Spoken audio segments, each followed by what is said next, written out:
I think it's 40 degrees in Banja Luka at the moment. It's the warmest summer I've ever had in the 16 years that I've been in the Balkans. And it's Demo Fest, it's the 10th anniversary. I've only been going to them for the last, 6 years.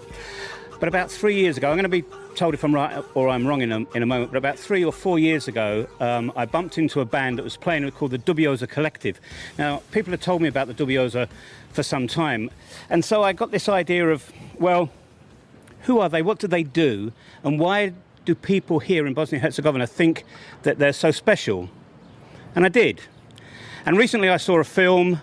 Actually, it was all about drinking rakia as far as I could make out to start with. And today, here in Banja Luka, outside the Hotel Bosnia, I'm joined by a guy that on the film starts milking cows and ends up playing the bass guitar. Vedran, thanks very much indeed for giving us your time today. First thing, because my audience isn't an audience primarily from Bosnia and Herzegovina, what is the Dubioza Kolektiv? It's easy. It's a bunch of guys who formed the band 13 years ago, and here we are 7 albums later and several hundred concerts later. Where did you get the name from, the Dubioza? I mean, it as soon as you hear it, it just makes you want to find out more. Yeah. It's just word game. You have obvious meaning of in English language is the same, Dubioza Kolektiv, a bunch of suspicious characters. And then in Bosnia you have this slang which is quite hard to translate, but you can say if you are in Dubioza, then you're in deep financial, emotional or any other trouble that you cannot get away from. So it's that kind of wordplay as well.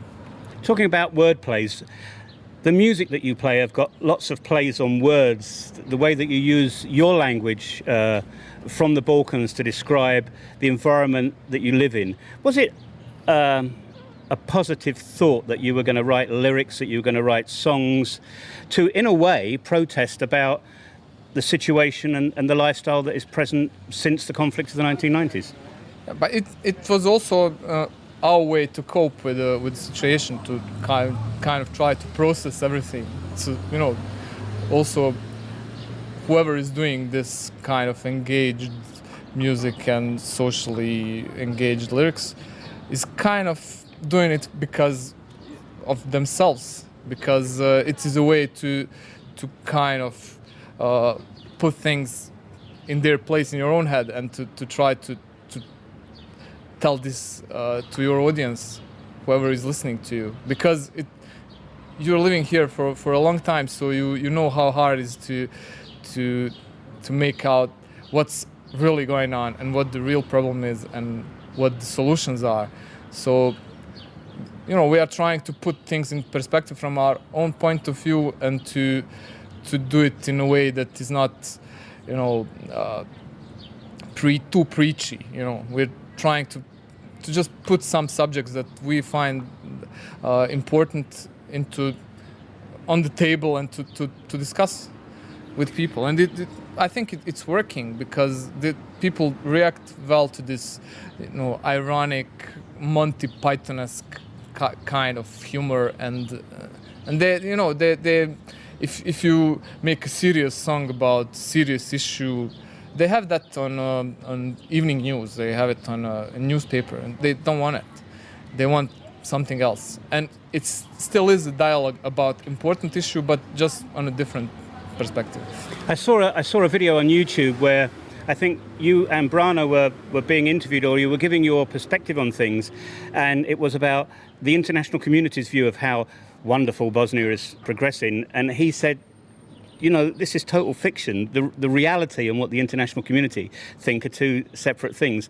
And on the last video that you've released, the Hymn of the Generation, even I, as a foreigner, couldn't help but fall off my chair when it says Total Rasprodaja at the end. Do you really think there is a de-link between the reality and what the rest of the world thinks? This PR that everybody's trying to sell, that we are in a good way, that we are progressing, that we have the GDP is rising, blah, blah, blah. maybe statistics are there, but real life is something else. What average salary is, and how people live, and it doesn't matter how nice statistics are. You cannot change the reality. So it's all about that.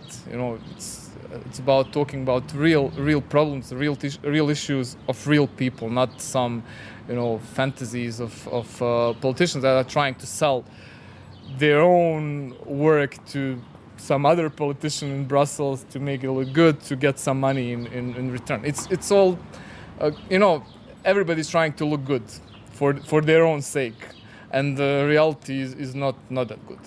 Well, you look good. I mean, you guys adopted the, how do you say, the uniform, the colours of Borussia Dortmund, isn't it? It's the yellow and black. Why did you decide on that?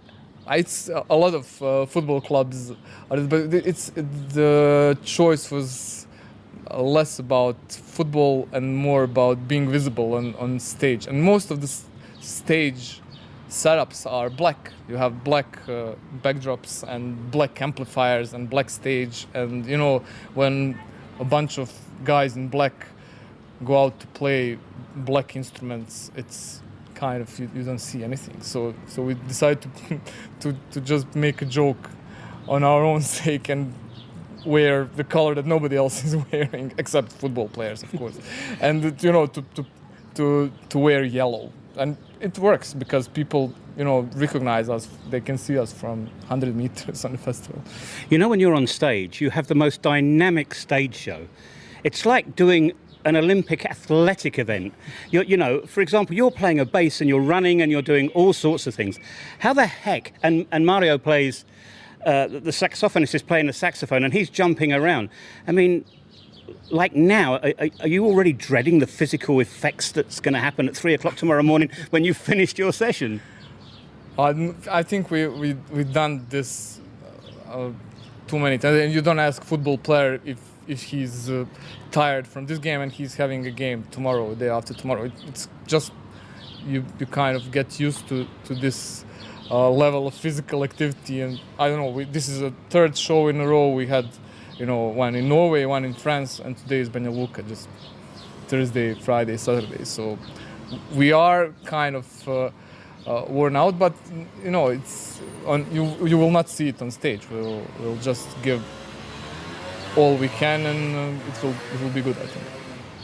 The last time I saw you here in Banja Luka, I don't think the bubble had burst for you insofar as all this massive touring. And then I just sat back and I was absolutely shocked because, you seem to have been for the last, 36 months, constantly on the go. And as you just said, you've been to Norway, you've been to France, now to Banja Luka, you'll be going somewhere else.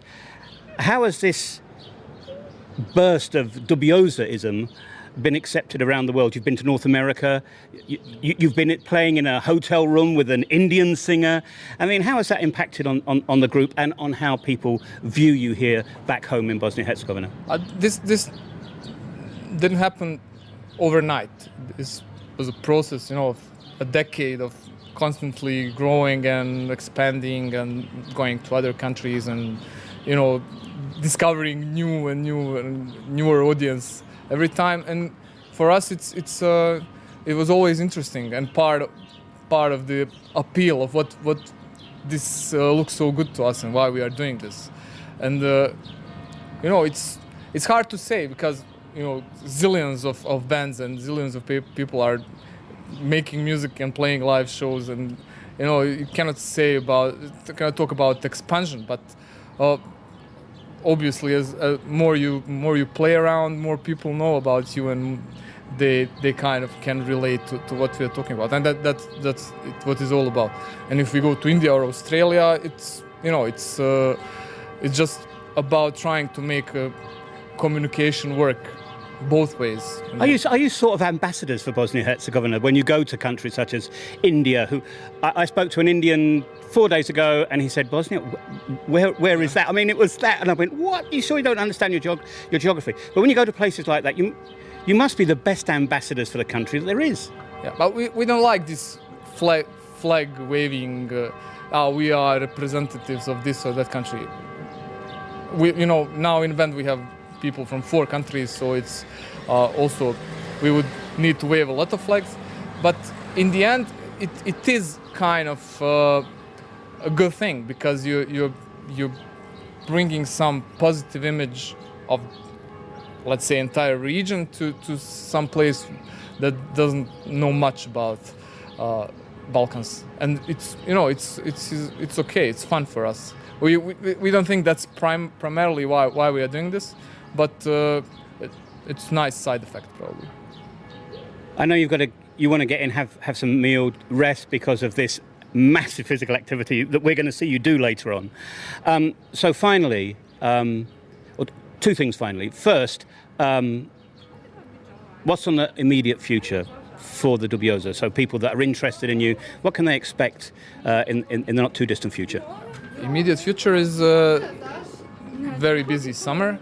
We're gonna do 30 more shows around Europe mainly, and then we're gonna lock in the studio for a while to record the rest of the album that Himna Generacije was the first single from, and after that probably a few more music videos, album release, some concerts in bigger cities in the region. So that's what's gonna happen until the end of this year. Okay, and this is the final one. Putting you on the spot now. If there was one thing in the world, one dream or one thing that you could have happen, personally, what would it be? It's $1 million question. It is, but I want to try and get an answer out of you. Oh. It's this sort of question that you ask this beauty pageant Miss of the World candidate, how you would make a world a better place. Well, no, not about making it. Well, for you personally, if somebody could go like that now, what would that one dream, if you were only allowed one dream, what would it be? Apart from personal wealth and health, but it would be good to see the world in which people are more sympathetic to their fellow human being, and to understand more the situation where everybody shares the same place and same resources of this planet. So it would be much easier to communicate some positive changes in that environment rather than this quite selfish and self-centered society. Čim progledam ujutro, gutam informacije, novine, portali, dnevna doza sekiracije, naslovi bombastični, strada crne hronike, ko se ženi, koliko mrtvi, teror i harmonike. 1000 zašto, ali jedno zato, da li će novi rat da počne Rusija ili NATO. Svaka nova vijest me potpuno zablokira, al neću da se brinem da mi čuna ne zatrokira. Večeri se tope, kukala na matina, Euroviziju koga ćemo slati, u glavi se roje,